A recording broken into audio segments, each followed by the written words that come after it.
কিশোরগঞ্জের পাগলা মসজিদের নিলাম ডাকের সংবাদ সংগ্রহের সময় দুই সাংবাদিকের উপর হামলার প্রতিবাদে এবং আসামিদের দ্রুত গ্রেফতারের দাবিতে মানববন্ধন কর্মসূচি পালন করেছে কিশোরগঞ্জের সাংবাদিক সমাজ। শুক্রবার শহরের আখড়া বাজার ব্রিজ চত্বরে এই মানববন্ধন অনুষ্ঠিত হয়েছে। এতে অংশ নেয় কিশোরগঞ্জ সাংবাদিক forum, Kishoreganj press club, Kishoreganj জেলা সাংবাদিক ইউনিয়ন সহ বিভিন্ন সাংবাদিক সংগঠনের নেতাকর্মীরা।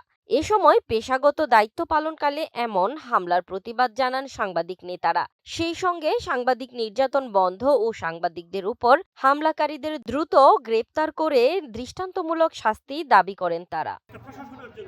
পাগলা মসজিদে এই সিন্ডিকেট শুধু আজকে থেকে না, দীর্ঘদিন যাবৎ এখানে কেউ দান করতে পারে না, কোরআন শরীফ কিনতে পারে না, মোমবাতি দিতে পারে না, সিন্ডিকেটের বিরুদ্ধে। এই বিষয়টি জানার পর আমাদের সাংবাদিক ভাইয়েরা গেছে পেশাগত দায়িত্ব পালন করার জন্য, এবং সেখানে ওদেরকে নির্যাতনভাবে পিটানো হয়েছে। আমরা বৃহত্তর আন্দোলন করেছি। এছাড়া আমি যে বিষয়টি বলতে চাই, সময় মতো এই বিষয়টা আমরা কোনোভাবেই মেনে নিতে পারি না। আজকের মধ্যে সব ভিডিও ফুটেজ দেখে সকলকে নিলাম সিন্ডিকেট চক্র যারা ওই মসজিদের নিলামের নামে নামমাত্র টাকায় কোটি কোটি টাকার জিনিসপত্র মেরে দিচ্ছে, তারা ওই সিন্ডিকেট চক্র অতর্কিত হামলা চালায় এবং আমাদের দুই সহকর্মী চ্যানেল 24 কিশোরগঞ্জ জেলা প্রতিনিধি খায়রুল আলম ফয়সাল এবং গ্লোবাল টেলিভিশনের টিমও তাদের উপর অতর্কিত হামলা চালায়, পিটিয়ে গুরুতর আহত করে।